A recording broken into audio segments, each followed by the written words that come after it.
जब नौकर मालिश कर रहा था तो वो मेरे उस चीज के पास आकर रुक गया। मैंने कहा, तुम रुक क्यों गए? काम जारी रखें। वो अपने हाथों से मेरी मालिश करने लगा। मैंने उसे थोड़ा प्रोत्साहित किया, ये गलत नहीं है, आप अच्छी मालिश कर रहे हैं। वह थोड़ा घबराया, लेकिन फिर उत्साह के साथ मालिश जारी रखी। 1 घंटा बीत गया और उसके हाथों ने मुझे एक अलग दुनिया दिखाई। फिर वह बोला, मालकिन आप बहुत सुंदर लग रही हैं। उसने मुस्कुराते हुए कहा, और मैंने भी उससे कहा, आप बहुत अच्छा काम कर रहे हैं। उसने बिना सोचे मुझसे पूछा, क्या तुम मेरे साथ क्रिकेट खेलोगे? नमस्कार दोस्तों, आज के स्टोरी में आपका स्वागत है। मेरा नाम पायल है और मैं दिल्ली में रहती हूँ। मैं देखने में बहुत सुंदर हूँ।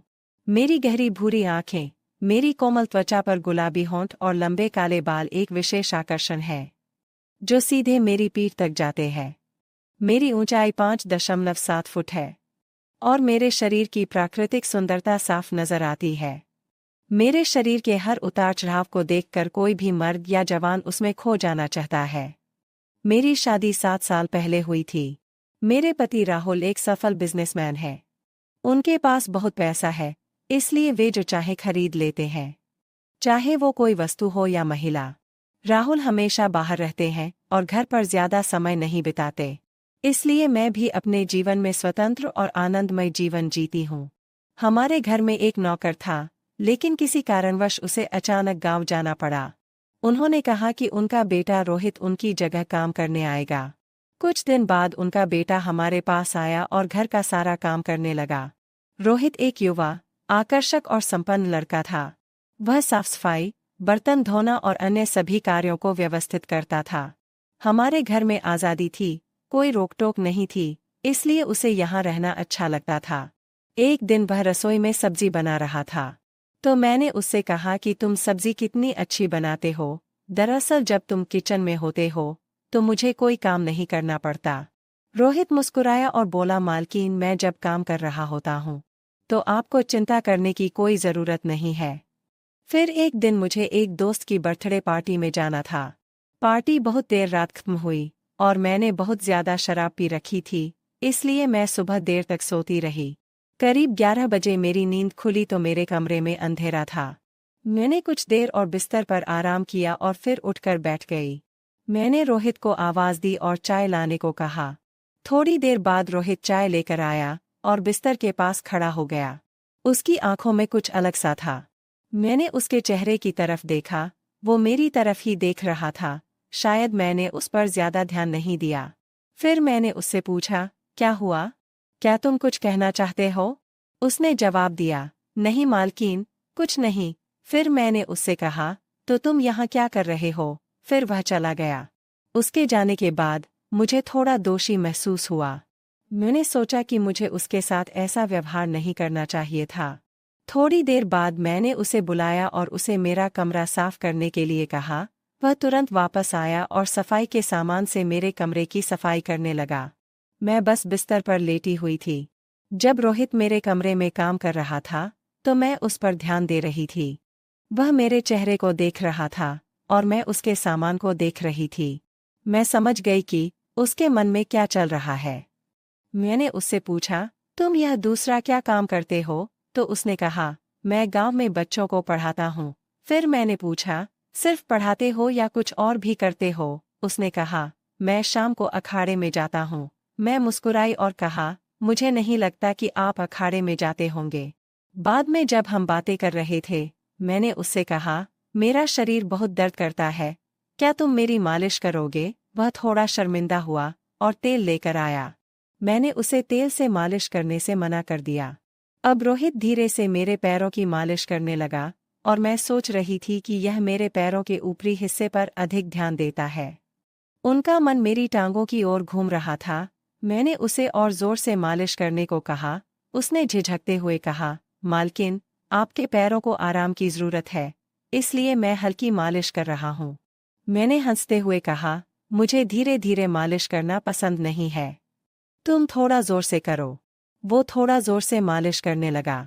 उस वक्त मुझे उसका काम बहुत अच्छा लग रहा था। धीरे धीरे वो मेरे घुटनों की मालिश करने लगा। मैंने कहा, आपका काम बहुत अच्छा है। वह थोड़ा खुश हुआ और मेरे उस चीज के पास आकर रुक गया। मैंने कहा, रुक क्यों गए? वह अपने हाथ से उसकी मालिश करने लगा।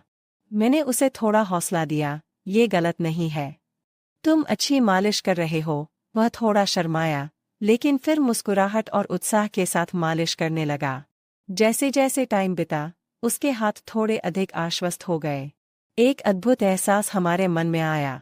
1 घंटा बीत गया और उसके हाथों ने मुझे एक अलग दुनिया दिखाई। मालकिन, तुम बहुत सुंदर लग रही हो, उसने मुस्कुराते हुए कहा।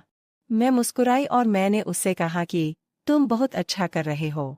उसने बिना सोचे मुझसे पूछा, क्या तुम मेरे साथ क्रिकेट खेलोगे?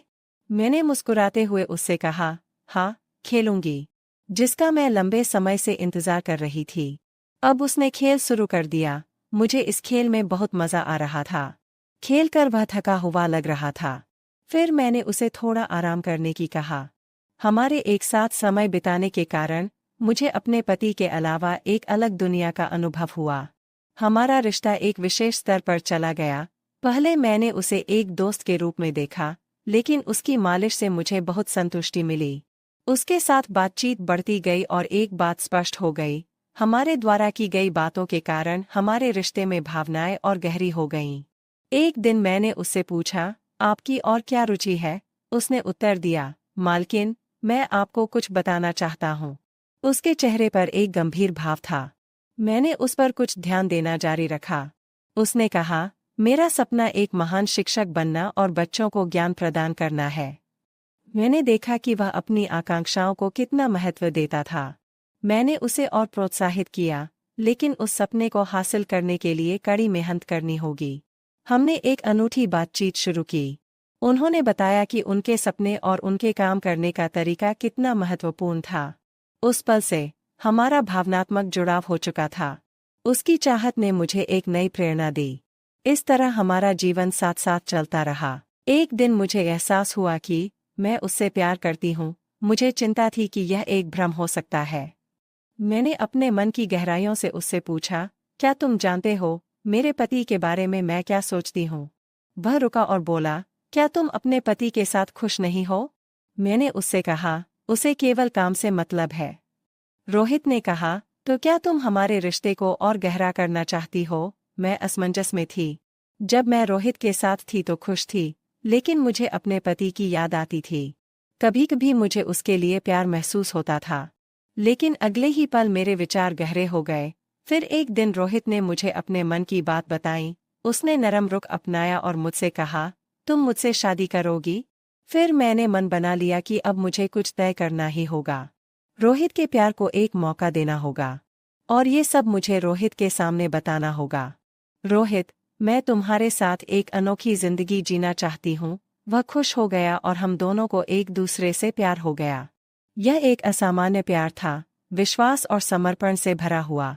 उस दिन हमने एक साथ अपने जीवन का एक नया अध्याय शुरू किया, जिसमें दोनों ने एक दूसरे को पूरी तरह से स्वीकार कर लिया और दुनिया को एक नया नजरिया दिया। रोहित के साथ रहते हुए मुझे नई प्रेम कहानी का एहसास हुआ। प्यार कभी विफल नहीं होता, और उसके साथ रहने का मतलब जीवन के हर पल का आनंद लेना है। इस तरह हमारा रिश्ता एक नई विशिष्टता से भर गया। दोस्तों, इस तरह की और अधिक रोमांचक कहानी के लिए हमारे YouTube चैनल को सब्सक्राइब करें। धन्यवाद दोस्तों।